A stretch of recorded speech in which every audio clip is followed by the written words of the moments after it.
Throwing a Tree by Thomas Hardy. Okay, so the summary is like Thomas Hardy here in this poem Throwing a Tree describes how a large and strong tree which has lived for 200 years was cut down by two woodcutters, Job and Ike. And the description is given how they marched into the forest like executioners. The use of metaphor you can see here, who carry out a death sentence. Here the death sentence is that of a tree. Personification is used. They went towards the tree which was marked earlier to be chopped off, and then they swing the axes. The chips fly around and form a layer upon the moss and fallen leaves. So now then in the next stanzas he describes the how the tree is cut. When they began to sow, the tree just shakes because it was a strong tree which has lived for many years. Then they use a rope and then they pull the tree. Here you can see like how much difficulty is there in to cut such a big tree also. The tree falls with a great shout and shakes all the neighboring areas. This shows the strength and enormity of the long-leaved tree. Also, the neighborhood trees fear that they would also meet with the same fate. That's what it is said that it shaked. The poem shows a deep feeling for a tree and depicts it fully as an act of cruelty. Now there is an activity, the last page, where there is why trees are our best friends. There are many answers, because they provide food, shade, they can be home for many birds and animals, they maintain a supply of oxygen, they give us fruits, flowers, seeds, bark, they control the floods, they prevent soil erosion, and many more. Now these questions you need to record your experience in your notebook.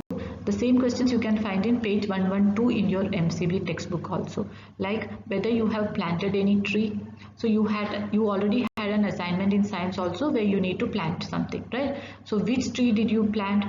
Who helped? Was there someone to help you in planting that? Where did you plant it? Was it outdoor or was it in your balcony or gallery itself? What kind of a tree is it? When will it, what is your decision about, what do you think, like when it is going to bear flowers or fruits? How do you take care of it? So these 5 to 6 questions, please record your experience in your note.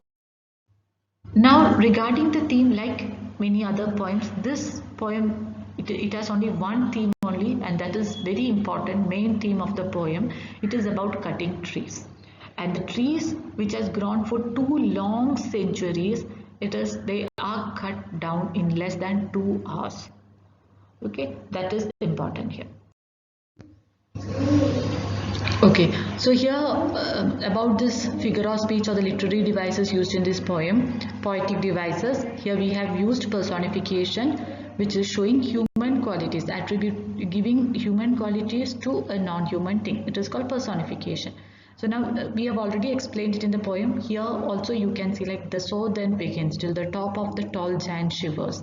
The shivers are seen to grow greater each cut than before.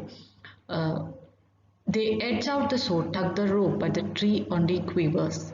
The tree crashes downward. It shakes all its neighbors throughout. So here throughout you can see that tree is personified here. It is given the qualities of a human being.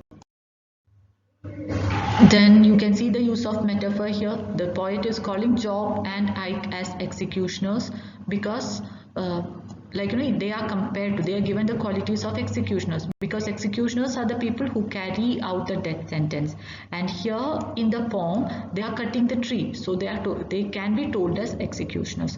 So comparing or giving the qualities of Job and executioners, they are equal to, Job and Ike are equal to, executioners are equal to, it is equal to what you say the woodcutters, without, they are compared to that of an executioners without the use of like or as. That's why it is a metaphor.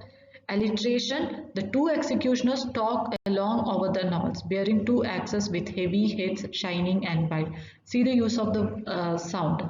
Her sound is repeated in heavy and heads. That's why it is the use of alliteration.